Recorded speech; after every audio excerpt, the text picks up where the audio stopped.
Evo, drago mi je što ste došli u ovakvom broju, što imamo priliku izložiti danas jedan vrlo zanimljiv koncept koji bi u jednoj dosta brzoj budućnosti trebao zaživjeti. Inače, ovu tiskovnu konferenciju u vezi referendumskog ustanka organizirao je Organizacijski odbor za izjašnjavanje birača o potrebi da se zatraži raspisivanje referenduma u udruzi Poljičana, Zagrebačkih Poljičana. I danas ćemo raspravljati, odnosno prezentirati 4 bitna pitanja koja bi se trebala postaviti na tom referendumu. Zanimljivo je simboličko povezivanje današnje tiskovne konferencije sa udrugom i mjestom gdje se ona održava, dakle Draguljan hrvatske povijesti Poljičkom republikom, koja je 6 stoljeća branila i obranila svoj suverenitet, samostalnost i neovisnost, i nadamo se da će upravo ta republika biti jedan svojevrsni uzor i Hrvatskoj koja danas ide u jednom sasvim drugom smjeru. 4 prezentatora, svaki će dati svoj obol u ovoj konferenciji, dati će svoje mišljenje o jednom od referendumskih pitanja. Pa evo, mogu prvo predstaviti sa svoje desne strane Zorana Mihajlovića, predsjednika Organizacijskog odbora referendumskog ustanka. Lijep pozdrav, pozdravljam sve prisutne.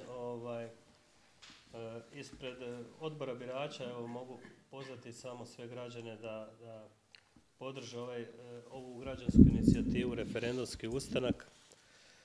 Odbor birača u svoje 4 pitanja koja smatra ključnim za preokret u kretanju hrvatskog društva. Dakle, smatramo da je poništenje pretvorbe privatizacije, zabrana rasprodaja resursa imovine i prostora, zatim zabrana prometovanja, proizvodnje i prodaje GMO-a u Republici Hrvatskoj i smatramo da ponavljanje referenduma o članstvu Republike Hrvatske u Europskoj uniji, da su to 4 ključna pitanja koja mogu ovo društvo usmjeriti u drugom smjeru. Kao što piše na našem proglasu evidentno je da je politička oligarhija zapravo suprotna i provodi interese koji su suprotni volji građana, odnosno velike većine građana. Zbog toga ovaj Narodni odbor zapravo će pokrenuti potpisivanje potpisa za ova 4 referendumska pitanja koja smatramo da mogu promijeniti ovu društvenu stvarnost. Evo, tu su kolege koji su prisutni, pojasnit će malo vezano uz ta pitanja zbog čega su bitna. Mogu samo reći da smo mi aktivisti pripremili već organizaciju u 25 gradova i da podnosimo zahtjeve za štandove i molio bi sve građane da se priključe prikupljanju ovih potpisa na način na koji smatraju da mogu. Hvala. Evo, inače format tiskovne konferencije je takav da će svaki od 4 izlagača reći svoj dio, objasniti svoje pitanje u kojem je stručnjak u vezi referenduma, a nakon toga ćete moći postaviti određena pitanja. Evo, dr. Slavko Kulić. Hvala lijepo. Nisam imao pravo da se ne odazovem pozivu građanske inicijative i ovog što se zove Narodni odbor. Zašto? Nakon razlaza kao izlaza Hrvatske iz jednog oblika civilizacijskog ustroja do danas, Hrvatska nije politički konstituirana. Bez političkog konstrukta nema pravnog konstrukta. Zaključno, takozvano višestranačje u Hrvatskom saboru pokazuje 20 godina da mi nemamo opozicije jer Hrvatska nije u Hrvatskom saboru postigla konsenzus o tom koji tip socijalnih odnosa prakticira ova stvarnost. Da li anglosaksonski tip kapitalizma ili proeuropski. Mi do dana danas takav tip konsenzusa nemamo, što znači da se diktaturi jednostranačja, bilo HDZ-a i SDP-a, nema tko suprotstaviti. Ovo je prvo ovakvo suprotstavljanje gdje nemam pravo da se ne javim, usprkos toga što sam javno govorio 20 godina kad ste svi šutjeli. Proces pretvorbe i privatizacije ostvaren je u beskoncepcijskom stanju kretanju i ne slučajno. To beskoncepcijsko stanje je omogućilo prisvajanje društvenog bogatstva i svega onog što se dogodilo. Ono što je postigla državna revizija, postigla je ali vrlo kasno. I ono što je postigla, zaključila je da se 90% slučajeva radi o nezakonitoj pretvorbi i privatizaciji. Učimo na filozofskim fakultetima, ekonomskim, pravnim i tako dalje, da ono što je nezakonito stečeno nema pravne važnosti u pravnoj državi. Ako išta možete napraviti, to ovaj narod mora znati. Zbog toga što smatram da narod nije masa, to sam Tito govorio 20 godina i 30 kad su se svi čudili, Tuđmanu sam kazao da narod nije puk. Ko je najmlađi ovdje? Narod je, gospodo, subjekt kulture. Narod, nitko nema pravo isključiti iz politike i radnike iz ekonomije. To se nama dogodilo uz naše promatranje propadanja. Znači, nije u pitanju samo materijalna stvarnost koja je na ovaj grubi način narodu oduzeta. To je bilo moguće jer je sam narod od početka razvlašten i razoružan, doveden u podređenu poziciju. Narod po Ustavu nema nitko pravo dovoditi u podređenu poziciju, posebno ne vlast na dug i vlast na rasprodaju supstance. Radi se o sustavu vladanja. Taj sustav vladanja proizlazi iz Ustava kao vrijednosno političkog akta. Mi učimo na fakultetima da je Ustav vrijednosno socijalni akt, oblik socijalne organizacije i socijalne institucije, a ne sredstvo manipulacije stvarnošću. Iz takvog Ustava od 1991. godine do 2010. godine proizišlo je 250.000 pravnih normi. Zapišite i javnosti dobro poručite. 92% tih zakona je predložila izvršna vlast i donijela vlast. Što znači da pojam demokracije ovdje ne postoji. U smislu da je čak i tako višestranačje kako jeste nije o tom odlučivalo. Drugo, tih 250.000 pravnih normi zamijenjeno je sa prihvaćanjem 107.000 pravnih normi pravne stečevine. Ta pravna stečevina postaje naša kultura. Kad izgubimo našu kulturu kao naše pravo i kad nam europsko pravo postane naša kultura, onda ovaj narod gubi sa članstvom u Europskoj uniji i mogućnost da ostane subjekt, a kamoli subjekt civilizacije. Znači, mi time gubimo sve. Za 50 godina, ko je najmlađi, zapišite, mene neće biti. Ići ćemo u proces asimilacije. To sam saznao prije mjesec dana u Europskom parlamentu. Znači, s nama će se ići. Kada je HDZ usvajao pravnu stečevinu Europske unije, tada je, ovdje ima dosta stariji, onda ste vidjeli da je SDP bio po hodnicima, je li tako? Sad kad SDP bude primjenjivao pravnu stečevinu kao sredstvo nasilja nad ovom stvarnošću, zapišite, vjerojatno ćemo vidjeti HDZ po hodnicima. Što znači da imamo potpuno neodgovoran sustav političkog vladanja, da imamo nezrelu političku vlast i ne vidim problem ni u crkvi, ni u politici, vidim problem u znanosti jer je izostalo kritičko mišljenje znanstvenika. Nas još nitko nije načeo. Vi prvi put imate mogućnost danas da načnete takozvanu stratu znanstvenika. Mi smo zakazali. To je priroda i vjerske i političke vlasti, to što čine. Međutim, priroda znanosti je da to razobliči, da to razotkrije i to je samosvijest naroda. Ta samosvijest naroda nije do sada, osim nas nekolicine, rekla ništa. Tu je problem. Kada sam kazao da narod nije masa, narod nije puk, onda vas upućujem da učinite sve što je moguće, da narod takav kakav jeste, na toj razini stanja svijesti, organizirate i da se suprotstavi sustavu vladanja na dug, jer taj mandat vlasti nije dobio nitko, ni pojedina politička organizacija, niti višestranačje.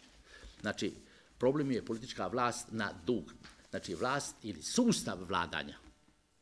Mi učimo na učilištima da je politika opće dobro u smislu odgovornosti za pravilno upravljanje prostorom, izvorima i dobrima, a ne netko ko otuđuje i prostor i izvore i dobre. Znači, narodu se mora poručiti da je prevaren, da je obmanut za cijelu istinu, jer proces privatizacije ništa nije donio osim ovog što jeste. od 1.900.000 zaposlenosti doveo na 250.000 koji nešto stvaraju. Društvo koje je izgubilo jezgru društvene proizvodnje, izgubilo je svaki smisao i ušlo je u takvo stanje duboke neravnoteže, ne samo moralne, nego i socijalne. Da je zadnji čas da ovaj narod kaže dosta onima koji s takvom lakoćom manipuliraju ovom stvarnošću. Set zakona koji je u tijeku. Prekjučer sam upozorio i Hrvatsku akademiju znanosti i umjetnosti da se mora oglasiti, jer ću se ja inače oglasiti. I podržali su me. Međutim, nisam znao da Ustavni sud nema mogućnost ni tu nadležnost da provjerava donošenje zakona i zakonitosti zakona prije nego ih Sabor usvoji. To samo postoji u Češkoj. Što znači da smo mi u nemogućnosti da i pojedinačno i institucionalno spriječimo aroganciju i ignoranciju svakog mišljenja osim onog koji pripada jednostranačju. Zaključno još jedan put kažem, sve što je nezakonito stečeno nema pravne važnosti u pravnoj državi. Državna revizija koja je tek počela krajem tih 90-ih je ušla u samo jedan dio onog što je nestalo. Znači mi najveći dio onog što je nestalo i ne znamo, to je posebno 91., 2., 3., 5. i 10. I u jednom dijelu mi je gospođa Krasić rekla da nije čak smjela ni ući, ni u Narodnu banku, ni u THT, ni u INA-u, ni bilo gdje ono što je sporno, a što je nezakonito otuđeno, odnosno prodato je, samo 2 primjera. 473.000 ugovora je temelj izgradnje Telekoma Republike Hrvatske. Zapišite, nitko ugovore nije otuđio, nije obeštetio i niko ih nije poništio. Ko je smio prodati vlasništvo građana Hrvatske Njemcima? To je jedno suštinsko pitanje. Konzultirajući ljude u Europi kaže ako to noćas nacionalizirate mi ćemo vas podržati. Sinom i sa svim ostalim slučajevima također. Znači ako smo ikad bili u mogućnosti da vratimo ono što je nezakonito oteto, a je značajno za koncepciju i buduće odnose gospodarske stvari u Hrvatskoj, onda je to sad. Nedostaje nam predsjednik Sabora, ravnatelj državne revizije, državni odvjetnik i guverner. To su 4 osobe u strukturi vlasti. Ja ih ne vidim u ovoj strukturi. Pa se otvara pitanje tko treba da otvori probleme koje još možemo riješiti dok smo izvan Europske unije, dok se pita ovu stvarnost. Mi takve inicijative nemamo ni od znanstvenih institucija, nemamo ni od političkih, ni od vjerskih. To što je crkva upozorila na ovaj set zakona, bilo bi tragično kada je izostalo znanstveno kritičko mišljenje, da je izostalo makar i vjersko. Prema tome, crkva pokušava zamijeniti znanost, to je zadaća znanosti, a ne crkve. I zaključno, ovaj set zakona koji ide prejudicira budućnost vas mladih za 20-30 godina, koliko mislimo dati u koncesije javna dobra, na koja nitko pravo nema, zapišite, nema ni narod. Pravo otuđivanja ni prostora, ni javnih dobara, jer mi na taj način prejudiciramo bilo kakvu mogućnost izbora i biranja našim potomcima. Na to nemamo pravo. Poručite ovom narodu. Hvala.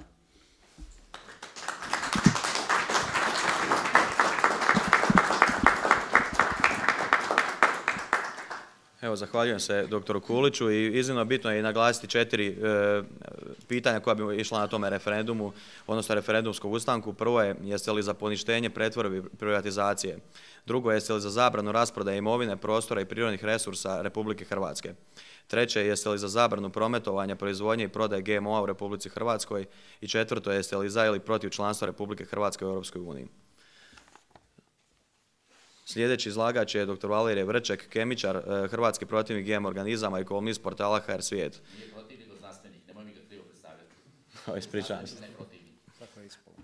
Danas će elaborirati jednu od 4 predložena referendumska pitanja, zabranu prometovanja, proizvodnje i prodaje GMO u Hrvatskoj, koje je treće u biti pitanje.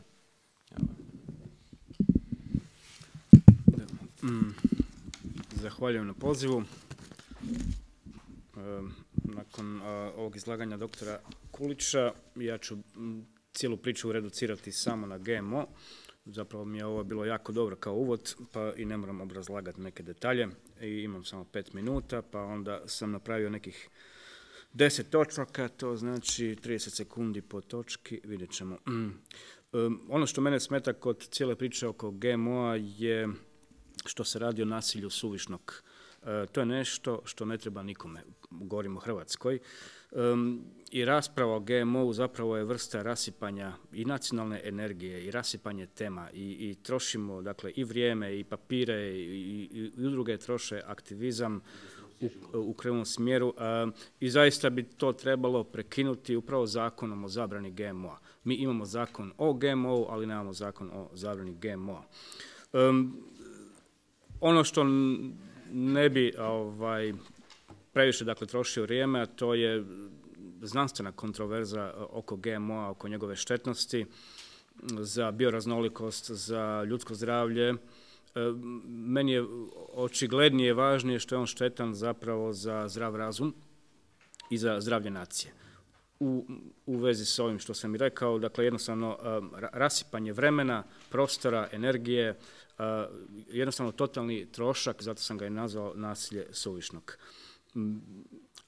Ako hoćete samo konkretno, prva ekološka cijena genetski modificiranih organizama je svakako narušavanje bioraznolikosti Republike Hrvatske. Bioraznolikost je jednom riječju mjera zdravlja okoliša, a osim toga je i parametar suverenosti. Ako niste znali, početkom ove godine, dakle, Poljska je postala 8. država Europe koja je zabranila GMO.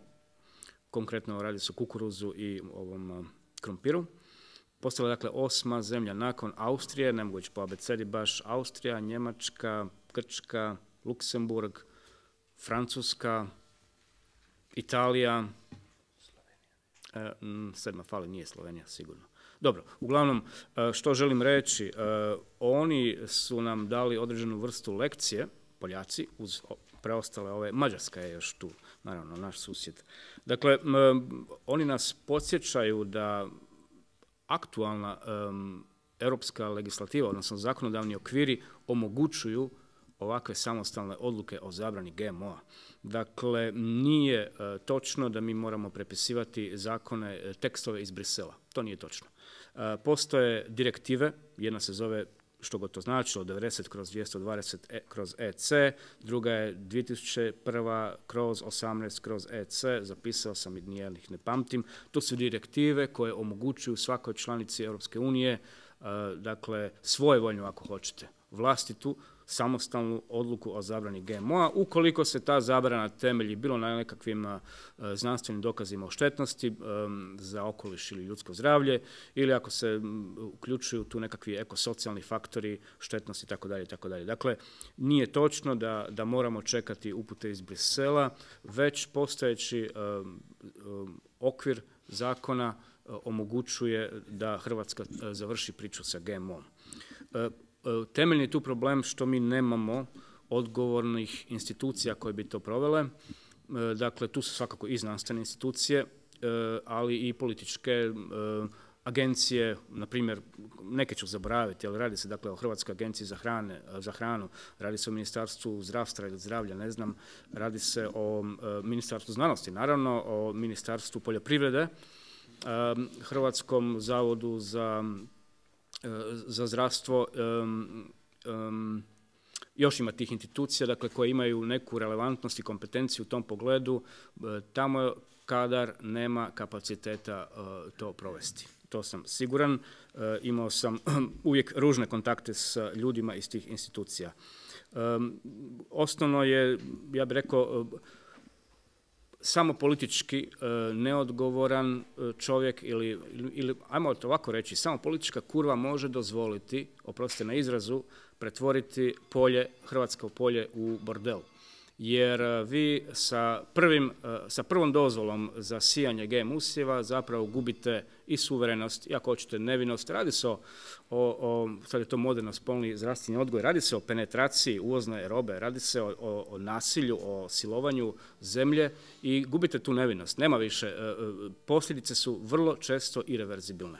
Dakle, tu je problem što je dakle i politička i stručna elita u Hrvatskoj ili nesposobna, ili pokvarena, ili jednostavno ne želi provesti ono što možemo relativno vrlo jednostavno. Traži se samo jedna suradnja, jedan sinergizam znanstvenih i političkih institucija, ništa više. Narod, da se vratim na riječi doktora Kulića, narod je svoje obavio. Ako znate, sve su županije proglasile, baš sve, proglasile su se GMO free, GMO slobodnim područjima. To je zapravo proveden de facto plebiscit o pitanju GMO. On ima snagu referenduma, a formalno opet, formalno ne obvezuje našu izvršnu vlast da poštuje to stajalište svih naših županija.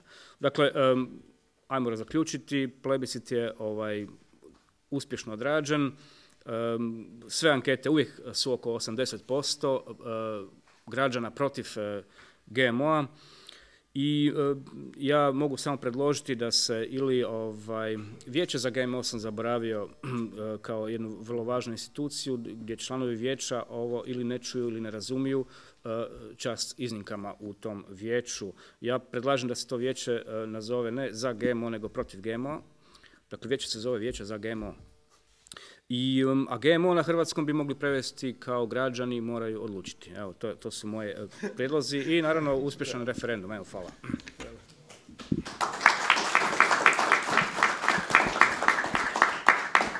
Evo, zahvaljujem se doktoru Vrčeku i za predstavnike medija i novinare.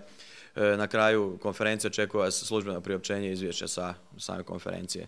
Sljedeći u nizu izlagača je dr. Aleksandar Soltišik, koji je u nizu predavanja diljem hrvatske dijaspore promovirao važnost referendumiranja, a danas će predstaviti o nama iznimno bitno pitanje koje je zapravo 4. referendumsko pitanje. Pa evo, daj mikrofon. Hvala. Poštovanje svima, pozdravljam sve. Dakle, ja ću se osvrnuti na ovo 4. referendumsko pitanje koje se odnosi na, dakle, de facto ponavljanje referenduma u vezi ulaska Republike Hrvatske u Europsku uniju.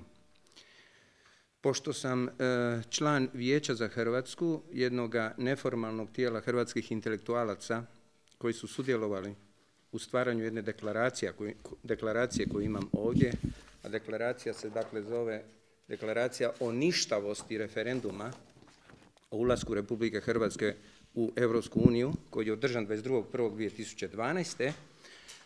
U ovoj deklaraciji su zapravo elaborirani svi ključni faktori koji su zapravo bili kompromitirajući za hrvatski narod i za Hrvatsku državu i za sve druge državljane, naravno, Hrvatske, u kontekstu da smo zapravo, malo ću se nadovezati na kolegu prije, bili pod udarom primjene zdravstvenog odgoja naroda, parafrazirano, koje se zove nasilje naroda i države, koje traje najmanje od 2003. godine, kad je podnesen zahtjev Republike Hrvatske za članstvom u EU.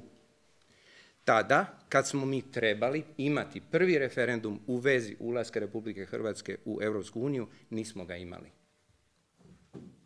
Znači, vlast, arogantna, bahata, voluntaristička vrhuška, mikrovrhuška, dakle nama koja stoji nad glavom, već tolika desetljeća, zapravo je provela i dakle aplicirala dakle pristup Europskoj uniji i provodila takozvane pregovore, sve bez našeg placeta. A trebalo je održati referendum 2003. godine, a ako ne prije, onda kasnije opet 2005. kad su pregovori započeti, a također pogotovo je morala održati referendum prilikom promjene Ustava u svezi glasovanja na referendumu, a to je bilo 2010. kad su kriteriji za prolaz na referendumu svedeni na de facto relativnu većinu, znači bilo koji broj građana je mogao izaći i može izaći na referendum i u toj situaciji, dakle, većina izašlih odlučuje o našoj sudbini. I to se, nažalost, i dogodilo u svezi ulaska Republike Hrvatske u Europsku uniju. Dobro vam je poznato da je, dakle, na glasovanje izašlo 1.960.000 birača, dakle, ispod polovice ukupnog broja birača, što predstavlja 43,5% biračkog tijela, a za legitimnu i legalnu odluku bilo je potrebno 50% birača plus 1 birač. Niz manipulacija koje su slijedile bile su zapravo prakticirane na način da se narod dovodio pred gotov čin, fait accompli.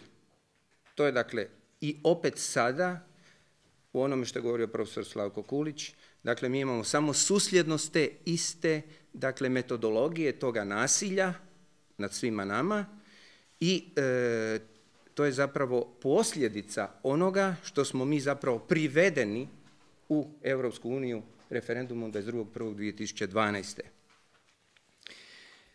Ukratko, dakle, osim promjene Ustava koja je išla, dakle, na ruku vrhuški, koja je zapravo pod ingerencijom Brisela, koji nas treba kao super ugodan i ukusan kolač, jel? Mi smo zapravo neprestano zapravo bili pod udarom tog voluntarizma vlasti i sve ostalo što se događalo u vezi, dakle, pregovaranja sa Europskom unijom zapravo je išlo u korist samo i jedino vrhuški na Markovom trgu i u Briselu. Time što su oni radili, oni su prekršili ne samo Ustav Republike Hrvatske, nego su prekršili i cijeli niz naših prava, temeljnih ljudskih prava. Konačno vrhunac toga je sada upravo u tome da nam žele oduzeti supstancu, kako je rekao profesor Kulić, a to su, dakle, vode, šume, rudna bogatstva, podmorska bogatstva i tako dalje. Isto su tako te vrhuške prekršile, dakle, temeljne odredbe iz Ustava o neotuđivosti, nedjeljivosti i neprenosivosti suvereniteta Republike Hrvatske. Mi nemamo politički suverenitet, mi nemamo financijski, dakle, monetarni suverenitet, mi nemamo niti socijalni suverenitet, mi nemamo nikakav oblik suvereniteta više. A kao narod mi smo dekomponirani. Znači, vrlo uspješno, dakle, provode politiku zapravo eksterminacije građana Hrvatske i države Hrvatske. Tome je također pomogao i gospodin predsjednik Josipović, koji je, dakle, u novinskim izvješćima na dan prije referenduma 22.1. i na sam dan referenduma bio pristran, a morao je biti nepristran kao predsjednik, a on je pledirao za ulazak u EU. Isto tako, vrlo podmukla, ali dakle, jedna arogantna izjava, dakle, gospodina Vladimira Šeksa je bila da bez te promjene u Ustavu ne bi prošao referendum. Znači, posla je intencija, maligna, zločudna intencija, znajući da građani Hrvatske nisu zainteresirani za novu asocijaciju država, jel? Zapravo su promijenjeni kriteriji kako bi bilo koji kriterij, što se tiče broja glasača, mogao zapravo dovesti do željenoga cilja. I to je prijevara. I isto tako, znadete sami dobro, kad je gospođa Pusić isto tako uoči referenduma izjavila da neće biti penzija ako ne dadu potpis za EU, što je kažnjivo zakonom, članak 333, o laganju, odnosno kazneni zakon zbog utjecaja na slobodu odlučivanja birača.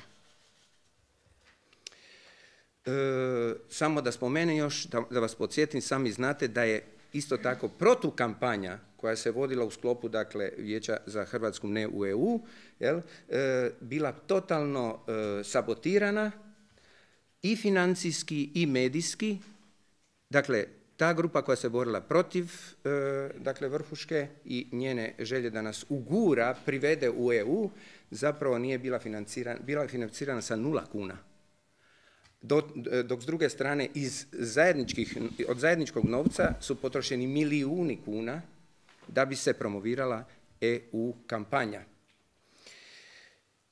I sad dolazimo do vrhunca koji možda malo ostavlja nade ukoliko se nešto promijeni u kontekstu onom što je govorio profesor Slavko Kulić. Naime, dakle, jedna vrlo esencijalna činjenica u vezi samog referenduma 22.1.2012. je ova, da su oni proveli taj referendum na način da su proizveli promjenu u Ustavu 2010. godine, jel? To sam prije rekao, i drugo, nisu promijenili Ustavni zakon, odnosno nisu ga uskladili sa Ustavom, što prema zakonu su morali učiniti.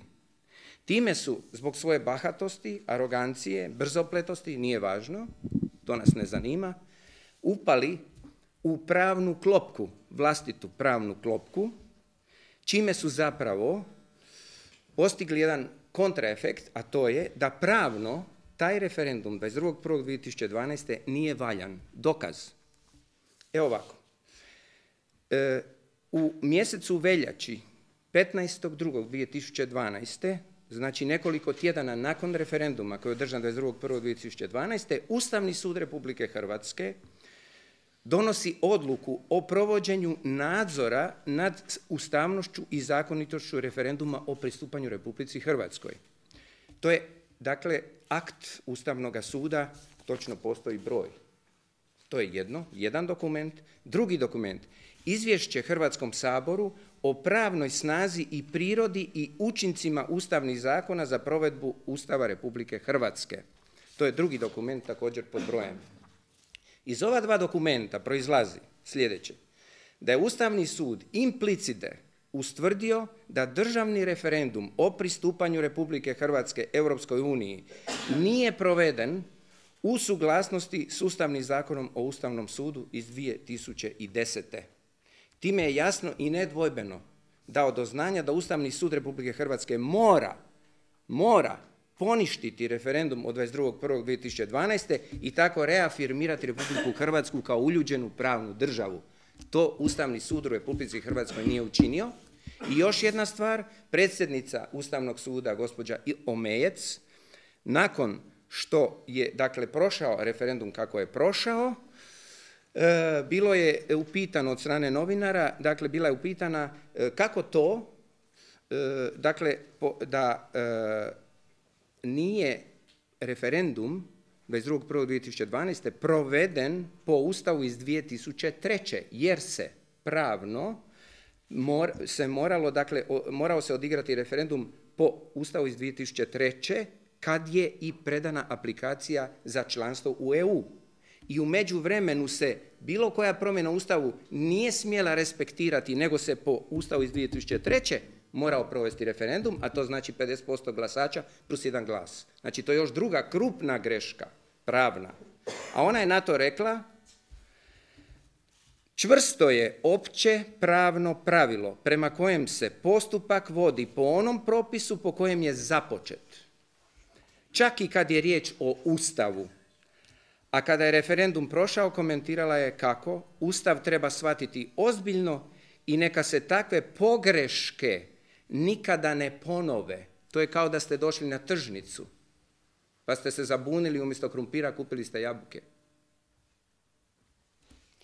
Dakle, ovo pitanje, zaključit ću, referendumsko pitanje ne samo da je aktualno, ja smatram da je možda ono u ovom trenu najaktualnije, jer ulaskom u Europsku uniju mi više ne možemo zapravo spriječiti sve ono što proizlazi iz onog što su oni za nas ispregovarali na našu štetu.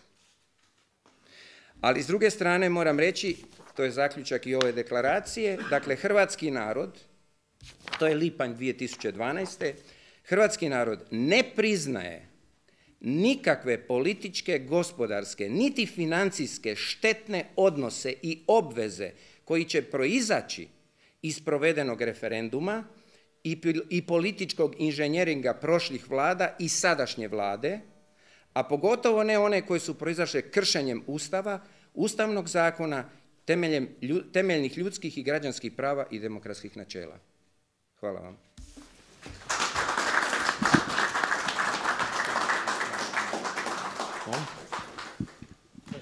Jedan dosta značajan ispravak, jer kolega Soltišik to ne mora znati. Europske direktive su ultimativni odnos. One ne traže pregovarače, institucija pregovora ne postoji, niti je postojala. Prema tome, kolega Soltišik, ispravite se uvijek kad govorite, nije završeno pregovaranje, jer pregovora nije bilo. Na to sam upozorio glavnog pregovarača, glavni pregovora, na što mi je javno priznao da on nije glavni pregovarač, jer glavni pregovori ne postoje. Kaže, mi to narodu tako. Tako se narodu ne govori, upozorio sam njega i vlast javno. Ovaj narod to mora znati, da ništa nisu pregovarali, oni su ultimativno pristali na ono što im je stavljeno na stol. I neka ne pričaju priču, osim što moraju vratiti troškove koji su tobože proizveli na temu takozvanog pregovaranja, jer tih pregovora nije bilo. I nemoj slučajno predamnom da još jedan put ponoviš. Evo, zahvaljujem se doktoru Soltišiku i doktoru Kuliću na ovoj iznimno bitnoj napomeni. I za kraj i završnu riječ bih zamolio predsjednika Organizacijskog odbora referendumskog ustanka Zorana Mihajlovića. Evo, zahvaljujem se svima. Još jedan put bih rekao, odbor birača, ovaj Narodni odbor zapravo je prepoznao da se, nažalost, ovaka promjena društvene stvarnosti i promjena u društvu neće jednostavno doći s naslova, izgleda, i promjena političkog sustava neće doći s naslova, znači niti znanstvene zajednice, niti neke političke zajednice, i da jednostavno definitivno mora krenuti iz naroda. S obzirom da su tu uvaženi stručnjaci, odbor pretpostavlja da je dobro pogodio pitanja i još jedanput bih pozvao sve građane da se odazovu ovoj akciji, jer činjenica je da stvarno neće doći nekakvi svemirci i riješiti ovu situaciju umjesto nas. Dakle, 13.2. počinje skupljanje potpisa za ova 4 referendumska pitanja. Dakle, kao i obično, fali nam i ljudi i sredstava, iako smo spremni u većini hrvatskih gradova. I evo, trebate se osloboditi tih svojih strahova i ovaj puta, ako zbog ničeg, zbog naših budućih generacija, trebamo se ponovo ujediniti i krenuti u jedno referendumsko oslobođenje, konkretno evo, referendumski ustanak. Evo. Hvala vam. Još jedno pitanje, još jedna napomena prije nego dođemo do rasprave o tom što je bitno. S obzirom da za ovo što se do sada dogodilo javno nitko nije odgovarao ni osobno ni društveno. Shvatite ovaj današnji sastanak da je on na razini povijesne odgovornosti. Mi nemamo pravo na takvu pogrešku kao oni koji misle da nas vode. Ovo je povijesni sastanak, zapišite. Hvala. Evo, predstavnike medija bih zamolio, ukoliko ima kakva pitanja, da slobodno započnemo raspravu. Mogu ja bih pitao kad kreće taj referendum, kojeg datuma i kad malo više oko toga? Evo, pretpostavljam da je pitanje za gospodina Mihajlovića. Da. Pa prikupljanje potpisa kreće 13.2.2013. Znači u srijedu. Do sad smo u 25 gradova gradske organizacije podigli. Smatramo da ćemo do 13.2. biti spremni potpuno. Traje do 27.2. Pred nama je težak zadatak skupiti preko 400.000 potpisa, ali s obzirom na iskustva dosadašnja, mislim, 400.000 u 15 dana, da. I s obzirom na dosadašnje organizacije smatramo da imamo vrlo velikih izgleda da u tom uspijemo. Odnosno, uspjet ćemo sigurno. Samo tražimo odaziv građana. Evo, sljedeće pitanje. Ja neću postaviti pitanje, ja ću korektnosti radi samo nadopuniti ovo održavanje ovog referenduma. Važno je ovdje istaknuti da mi se to odrađuje po postojećim regulativama zakona o referendumu, što znači da je potrebno prikupiti 10% glasova biračkog tijela i u roku 15 dana. S tim da treba jako naglasiti da su ovo najnedemokratski referendumski uvjeti praktički u Europi i da ih je vrlo teško i ostvariti. Ako se sjećamo, jedino ko je to uspio napraviti, to su bili sindikati 2010. godine u lipnju kada su sakupili 718.000 glasova. Nažalost, to svoje pravo nisu konzumirali na onaj način, nego su to jednostavno prostituirali, pokušali su to koristiti kao pregovarački instrument, alat, međutim, evo, kao što vidimo, danas im se upravo to što nisu iskoristili i danas i osvjećuje. Dakle, radi se o zakonu o radu, odnosno zakonu o radnim odnosima, kako bi se trebao ispravno nazvati, jel? Ne razgovaramo o ljudima koji sudjeluju u određenim radnim odnosima. Evo, tek toliko, neću više dalje, to ima dalje. Evo, za Radio Liberiju pitanje za gospodina Kulića. Da li smatrate ovo kao jedan početak buđenja naroda i stvaranje treće opcije? Jer jasno je da se treba u političku scenu uključiti novi ljudi. Ovi su doslovno kroz godine dokazali da ne brineju za narod ni za državu.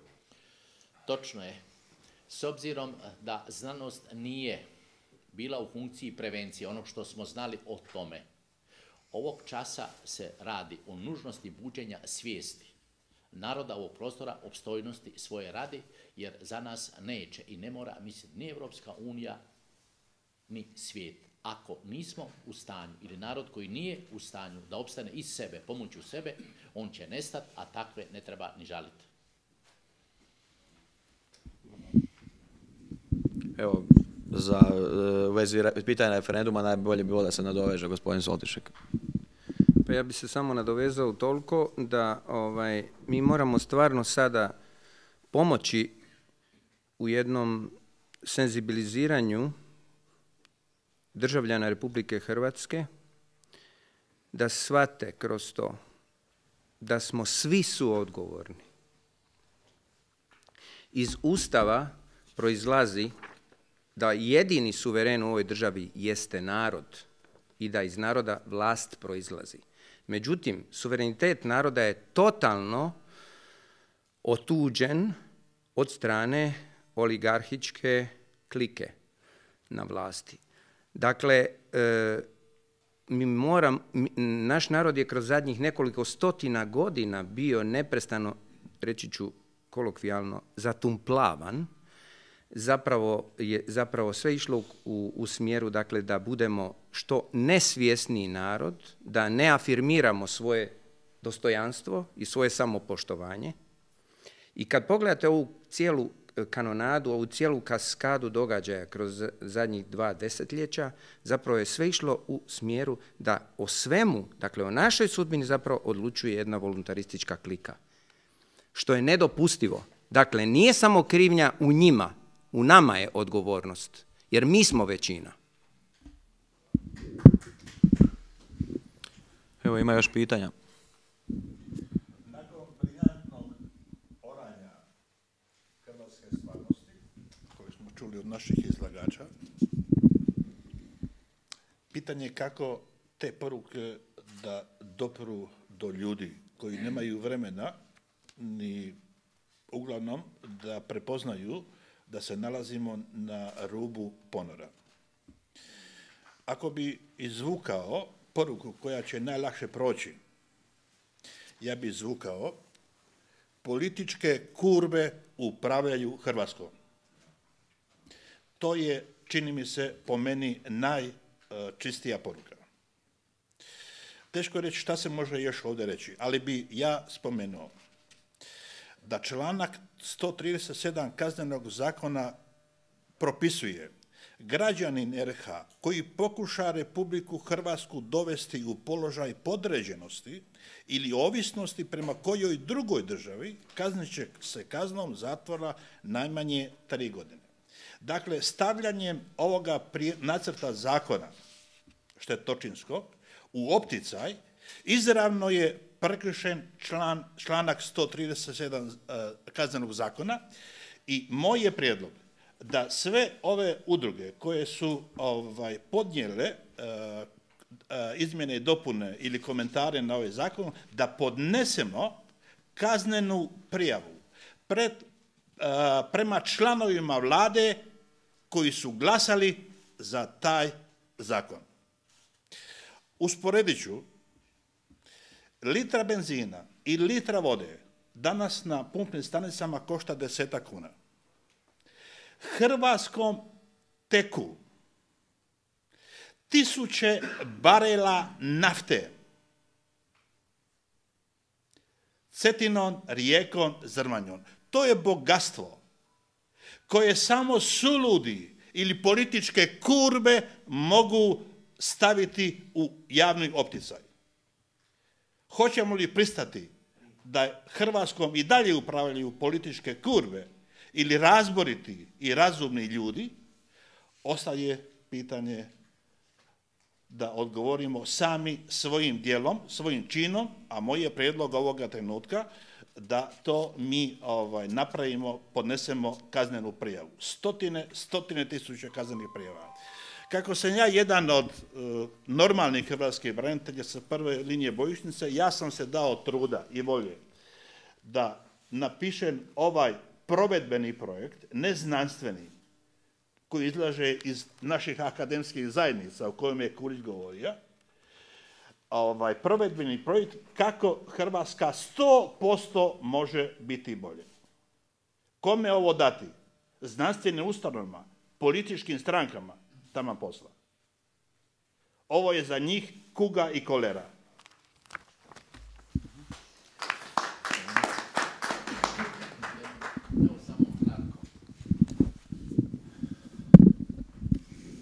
Kada bi bilo to tako, ja se ne bi javio za dopunu. Ministarstvo poljoprivrede je dalo 32 koncesije multinacionalnim kompanijama za pitku vodu. Jedini izvor pitke vode pored Zagreba, Bistra, je data također stranoj multinacionalnoj kompaniji Coca-Coli.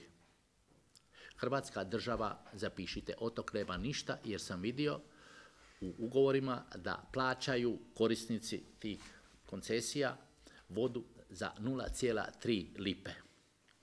Nema nitko uvida, pa čak ni meni nisu dali da vidim koliko se vode iscrpi. Drugo, prije 15 dana plaćao sam 7 eura 2 deca vode na unutrašnjem letu između Beijinga i Changchuna, Bistru za izvora koji prodaje multinacionalna kompanija koja se zove Coca-Cola. Pa ako je to moguće u svijetu, jer to svijet treba, onda smo to mogli i mi raditi. Hvala. Ja bi ispred odbora birača odgovorio. Prvo bi rekao da nije bilo ovakvog narodnog odbora, odnosno koji je krenuo čisto od građana vezano uz ovako bitna pitanja. Posao odbora je da skupi pitanja, jer to je zakonski preduvjet da se referendumi održe, koje onda politička oligarhija jednostavno mora poštivati. Druga bitna stvar kod skupljanja potpisa je naravno da se probudi kod građana svijest o važnosti tih pitanja. Kad se kod građana probudi svijest o važnosti, odnosno o situaciji u kojoj jesmo, a kroz ova 4 pitanja se jasno vidi koliko smo mi daleko otišli pogrešno, što gospodin Kulić često govori, koje mi stvari nevjerovatne moramo zapravo davati na referendum, koje uopće ne bi trebale biti, nikad nisu trebali ni doći do situacije da ih moramo davati na referendum. Kada probudimo kod građana svijest, onda možemo očekivati da građani zapravo promijene ovu stvarnost, odnosno kompletnu političku oligarhiju zamijene počevši od lokalnih izbora pa do svih dalje izbora. Za sad, dakle, posao odbora birača je zapravo buđenje te svijesti, ali naravno i zakonski pretpostavljenih pitanja koja su bitna za promjenu paradigme. Dakle, ovo je jedan legalni put. Da li će se jednog dana sa oružjem možda pokušavati promijeniti ova situacija, nećemo prejudicirati stvari, vjerujem da neće biti potrebe, jer je definitivno da naša politička oligarhija nema odgovor ni za jedno pitanje koje je nama danas potrebno. Samo je bitno građane jednostavno razbuditi i da preuzmu oni stvar u svoje ruke. Hvala. Dobro, na ovo odgovoru pitanje malo prije kolega pitao stanje svijesti naroda. jučer sam tražio za ovaj sastanak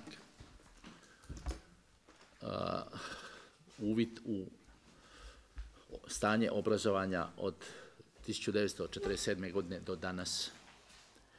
Mi još popisa stanovništva nemamo zapravo tog rezultata, a ono što se zna iz popisa 2001. godine je to da imamo 42% ljudi bez ikakve škole, znači bespismene. 49% imamo ljudi sa srednjom stručnom spremom i ovo nešto visoka i KV i VKV. Znači, računajte da ćemo morati imati ozbiljne argumente u buđenju svijesti naroda, jer narod netko organizirano drži na tom stanju bespismeno. Znači, sve je manje izdvajanja za znanost, obrazovanje i kulturu, da bi stanje svijesti bilo tako kakav jeste, da bi se s narodom lakše manipuliralo. Može. Dobro, evo ovim zaključujem preskonferenciju i sve vas pozivam na koncert 7.2. u Šambali gdje će za referendumski ustanak nastupati Kubizmo, General Luka, Kuna Matata i brojni drugi bendovi, pa evo svi ste pozvani. Hvala vam na odazivu.